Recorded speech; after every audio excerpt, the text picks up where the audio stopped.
सियावर रामचंद्र की जय सिया राम। उत्तर प्रदेश की राज्यपाल आनंदीबेन पटेल, राष्ट्रीय स्वयंसेवक संघ के परम पूजनीय सरसंघ चालक डॉक्टर मोहन भागवत जी, उत्तर प्रदेश के मुख्यमंत्री योगी आदित्यनाथ जी, श्री राम जन्मभूमि तीर्थ क्षेत्र ट्रस्ट के अध्यक्ष पूज्य महंत नृत्य गोपाल दास जी, पूज्य संत समाज, यहां पधारे सभी भक्तगण, देश और दुनिया से इस ऐतिहासिक पल के साक्षी बन रहे कोटि कोटि राम भक्त, देवी और सज्जनों, आज अयोध्या नगरी भारत की सांस्कृतिक चेतना के एक और उत्कर्ष बिंदु की साक्षी बन रही है। आज संपूर्ण भारत, संपूर्ण विश्व राममय है।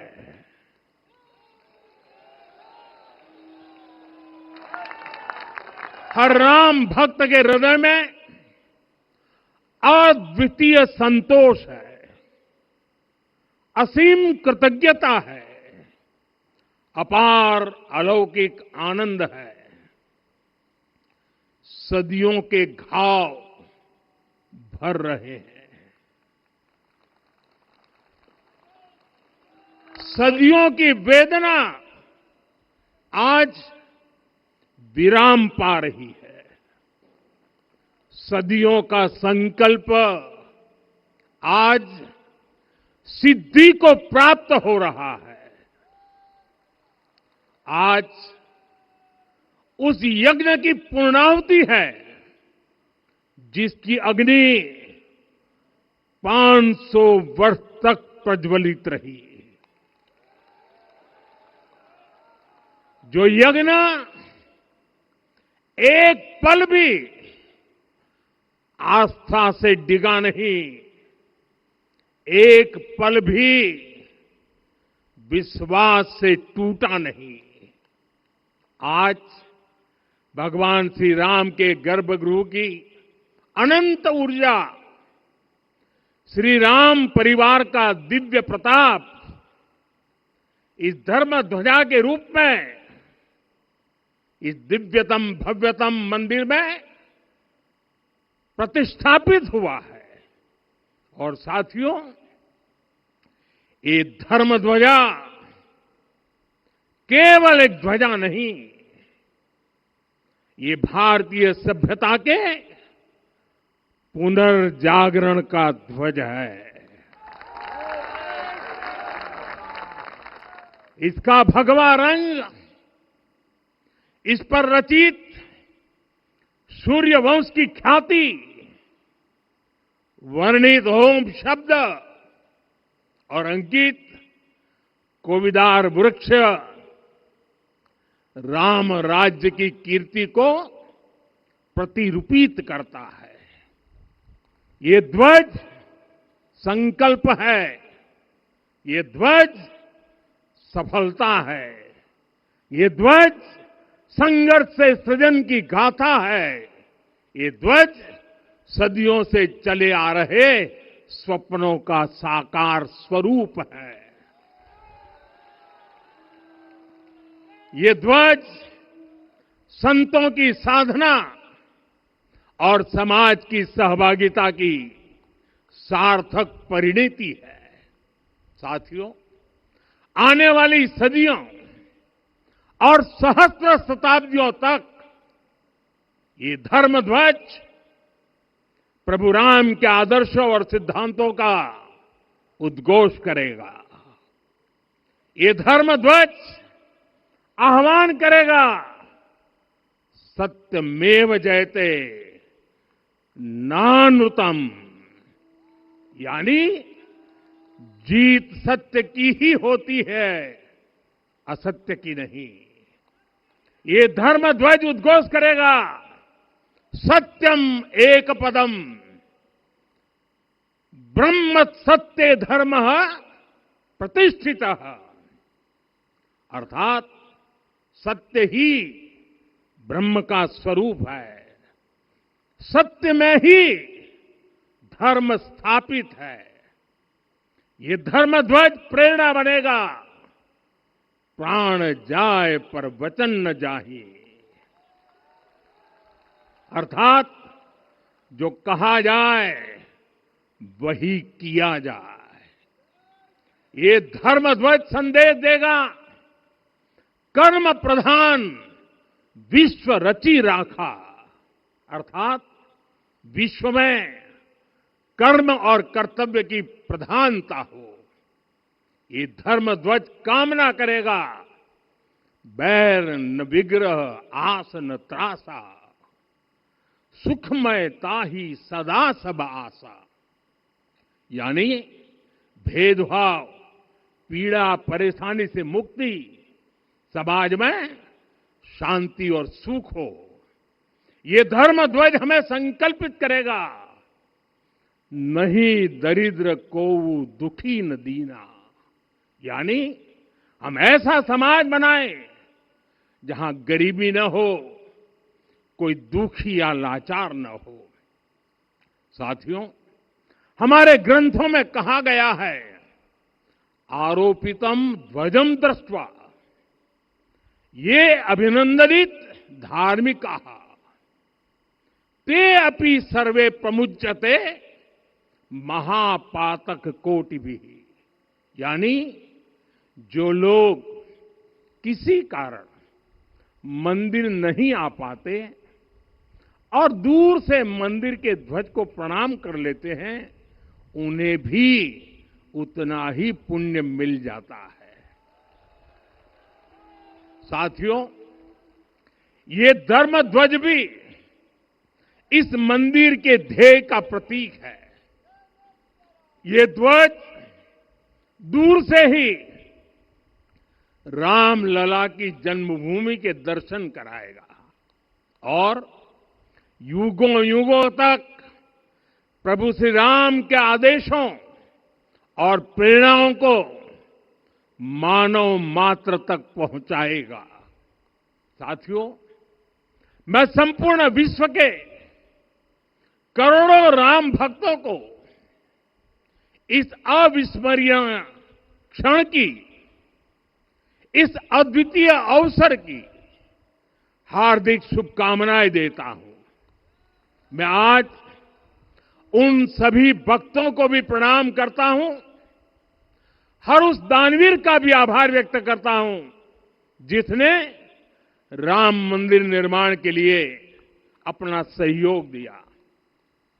मैं राम मंदिर के निर्माण से जुड़े हर श्रमवीर, हर कारीगर, हर योजनाकार, हर वास्तुकार, सभी का अभिनंदन करता हूं। साथियों, अयोध्या वह भूमि है जहां आदर्श आचरण में बदलते हैं।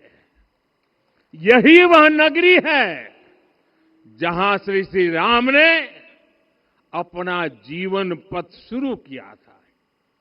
इसी अयोध्या ने संसार को बताया कि एक व्यक्ति कैसे समाज की शक्ति से, उसके संस्कारों से पुरुषोत्तम बनता है।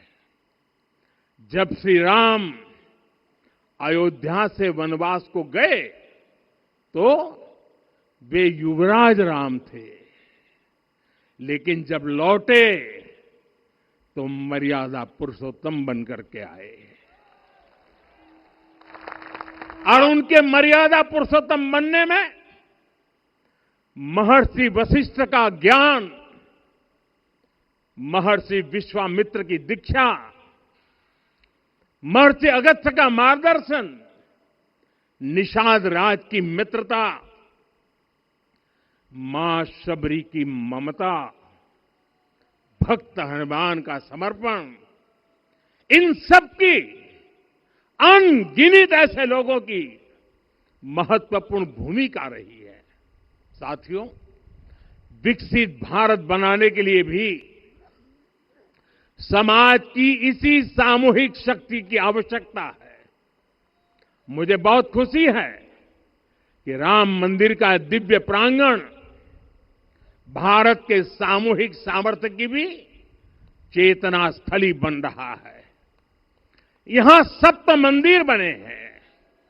यहां माता शबरी का मंदिर बना है, जो जनजातीय समाज के प्रेम भाव और आतिथ्य परंपरा की प्रतिमूर्ति है। यहां निषादराज का मंदिर बना है। ये उस मित्रता का साक्षी है जो साधन नहीं, साध्य को, उसकी भावना को पूजती है। यहां एक ही स्थान पर माता अहिल्या है, महर्षि वाल्मीकि है, महर्षि वशिष्ठ है, महर्षि विश्वामित्र है, महर्षि अगस्त्य है और संत तुलसीदास है। रामलला के साथ साथ इन सभी ऋषियों के दर्शन भी यहीं पर होते हैं। यहां जटायु जी और गिलहरी की मूर्तियां भी है, जो बड़े संकल्पों की सिद्धि के लिए हर छोटे से छोटे प्रयास के महत्व को दिखाती है। मैं आज हर देशवासी से कहूंगा कि वो जब भी राम मंदिर आए तो सप्त मंदिर के दर्शन भी अवश्य करें।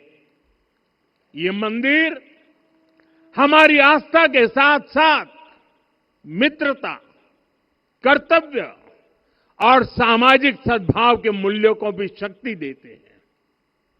साथियों, हम सब जानते हैं हमारे राम भेद से नहीं, भाव से जुड़ते हैं। उनके लिए व्यक्ति का कुल नहीं, उसकी भक्ति महत्वपूर्ण है। उन्हें वंश नहीं, मूल्य प्रिय है।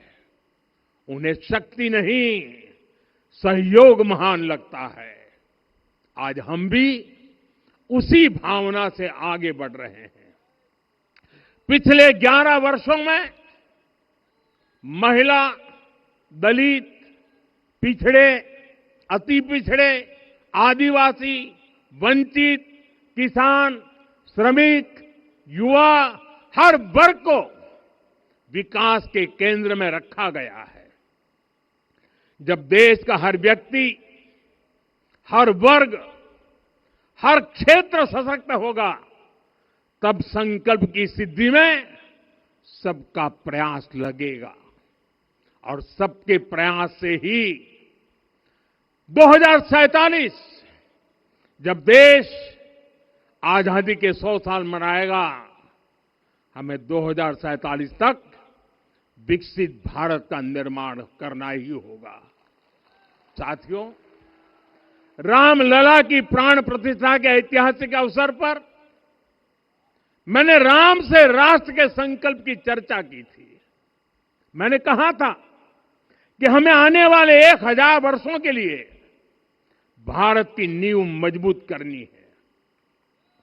हमें याद रखना है, जो सिर्फ वर्तमान का सोचते हैं वो आने वाली पीढ़ियों के साथ अन्याय करते हैं।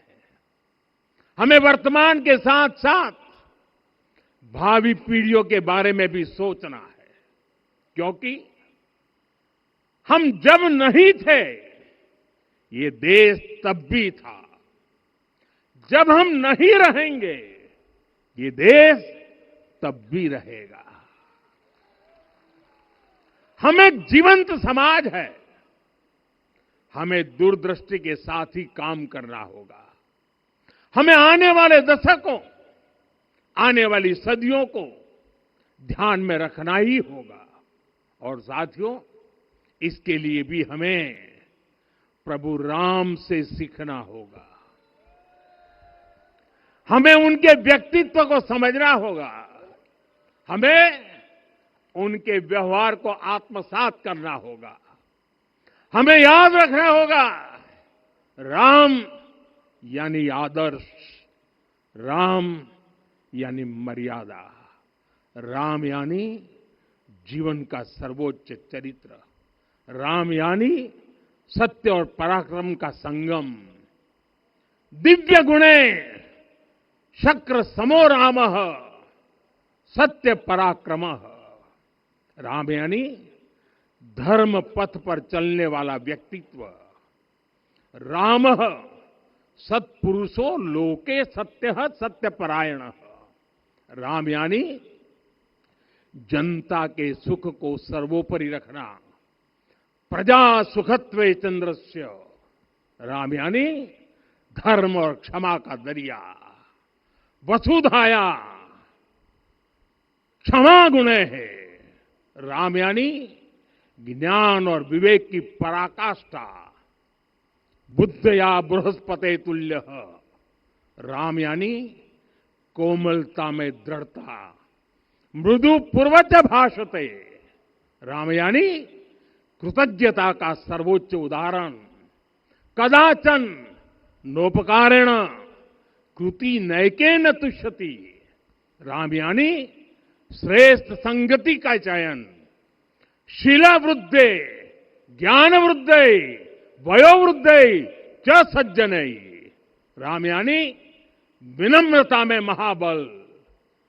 वीर्यवान च वीर्येण महता स्वेन विस्मितः।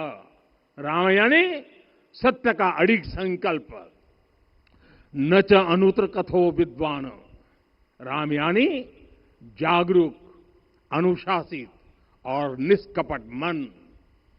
निस्तिंद्र अपम्रत च स्वदोष परदोषवित। साथियों, राम सिर्फ एक व्यक्ति नहीं, राम एक मूल्य है, एक मर्यादा है, एक दिशा है।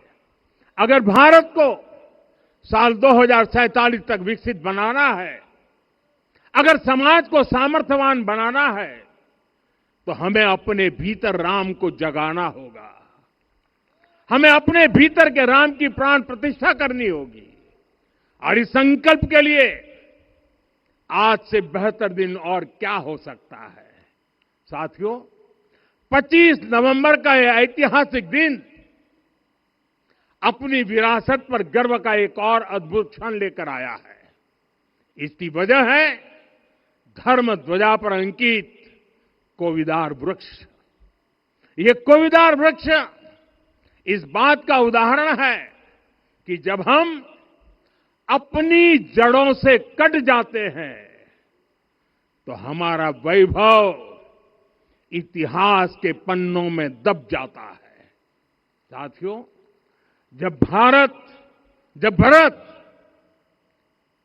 अपनी सेना के साथ चित्रकूट पहुंचे तो लक्ष्मण ने दूर से ही अयोध्या की सेना को पहचान लिया।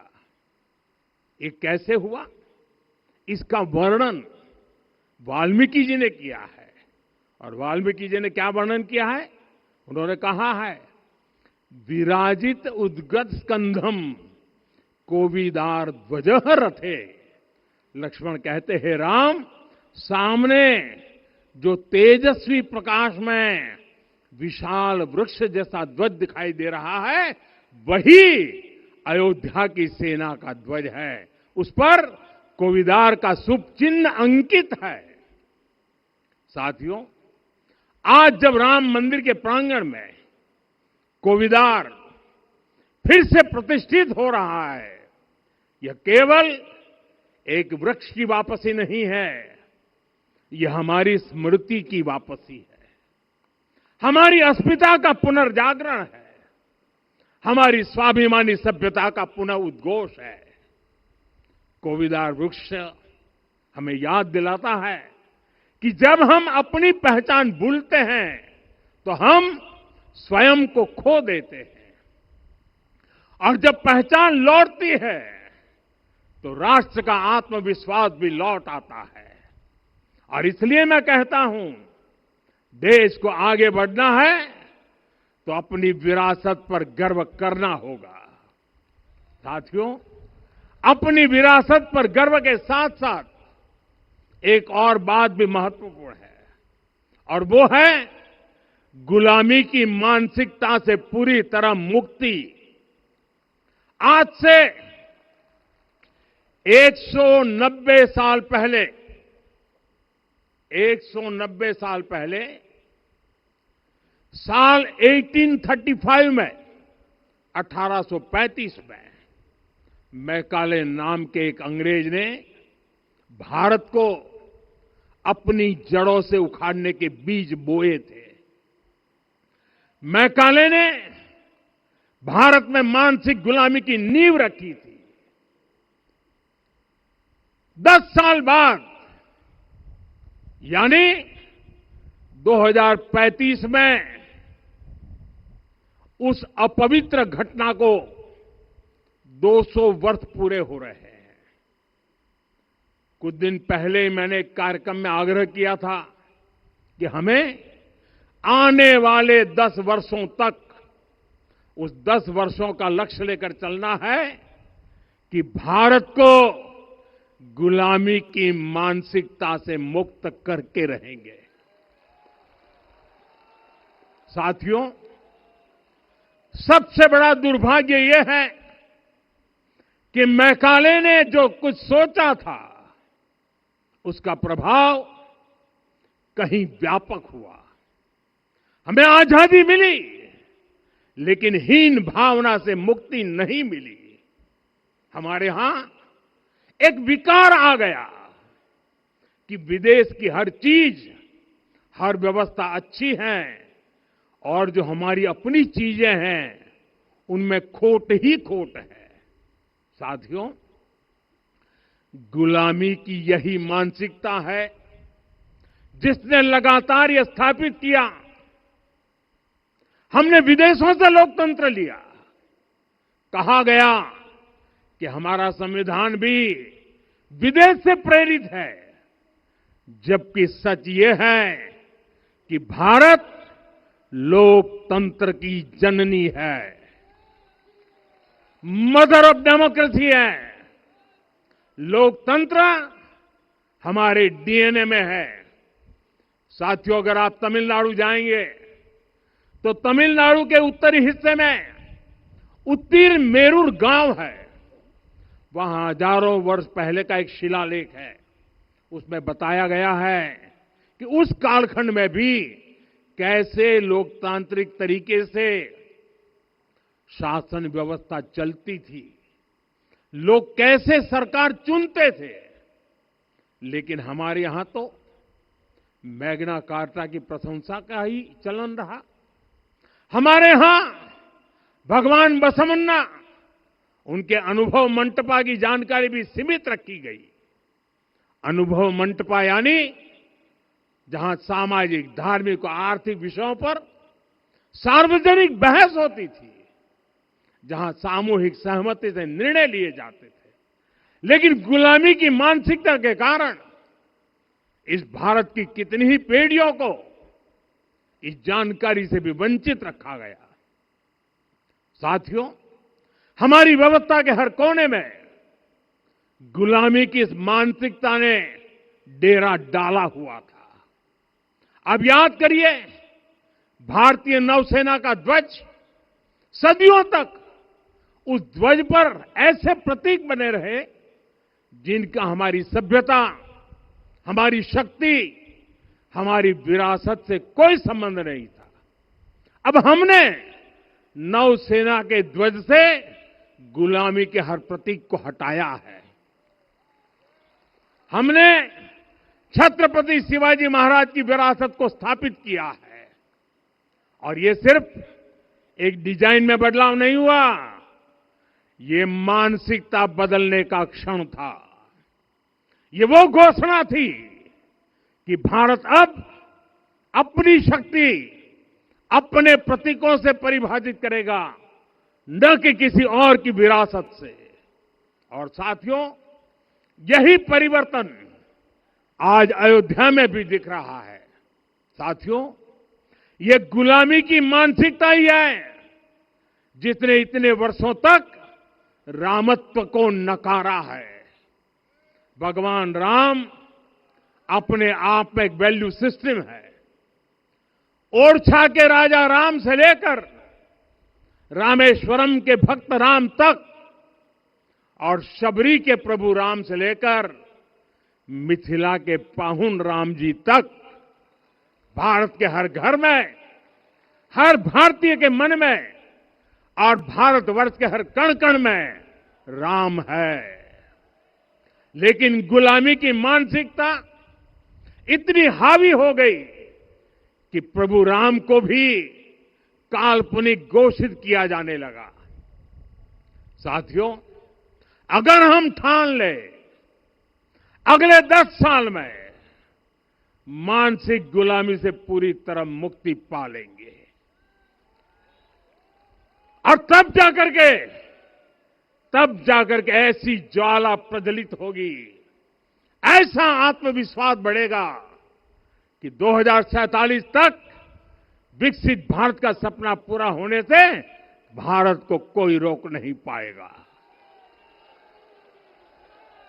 आने वाले 1000 वर्ष के लिए भारत की नींव तभी सशक्त होगी जब मैकाले की गुलामी के प्रोजेक्ट को हम अगले 10 साल में पूरी तरह ध्वस्त करके दिखा देंगे। साथियों, अयोध्या धाम में रामलला का मंदिर परिसर भव्य से भव्यतम हो रहा है और साथ ही अयोध्या को संवारने का काम लगातार जारी है। आज अयोध्या फिर से वह नगरी बन रही है जो दुनिया के लिए उदाहरण बनेगी। त्रेता युग की अयोध्या ने मानवता को नीति दी। 21वीं सदी की अयोध्या मानवता को विकास का नया मॉडल दे रही है।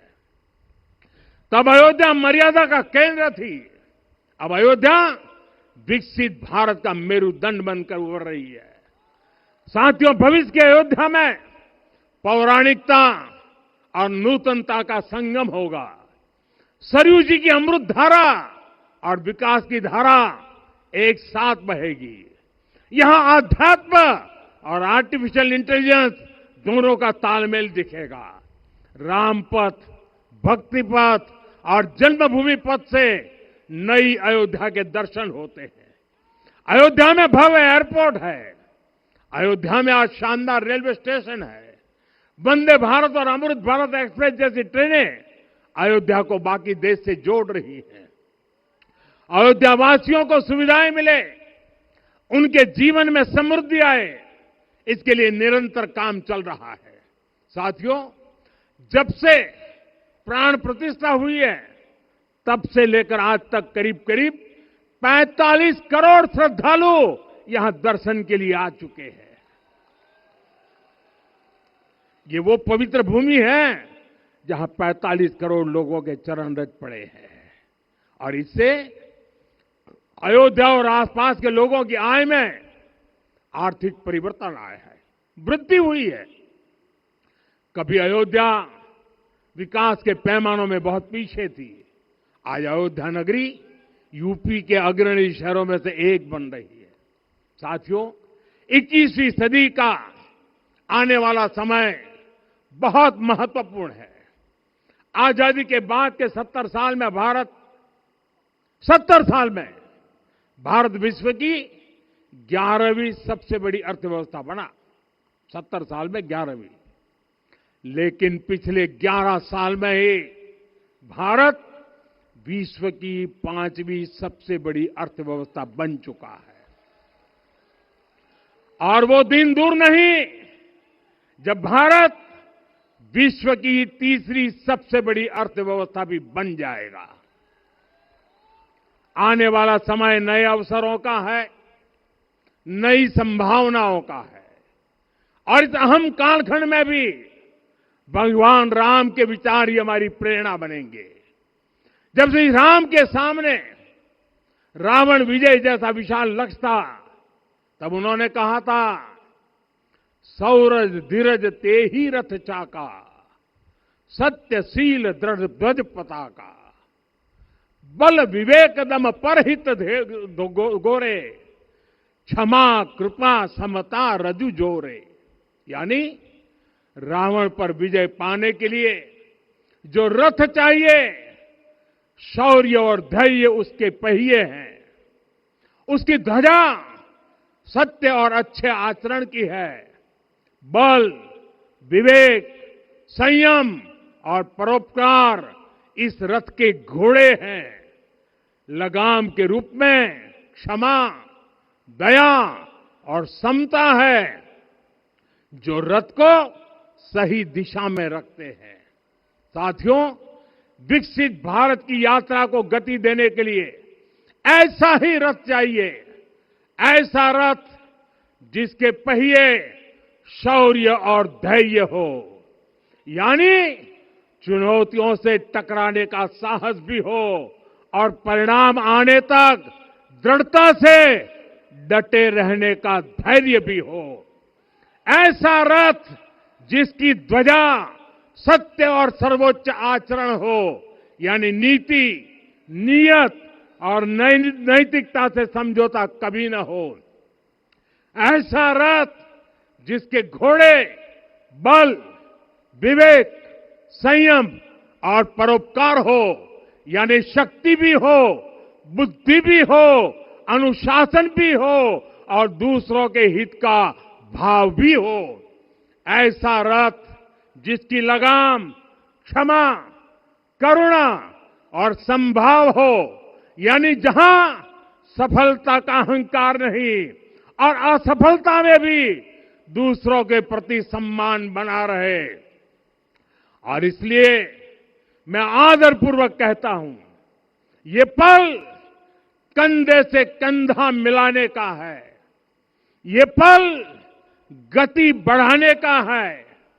हमें वो भारत बनाना है जो राम राज्य से प्रेरित हो, और ये तभी संभव है जब स्वयं हित से पहले देश हित होगा, जब राष्ट्रहित सर्वोपरि रहेगा।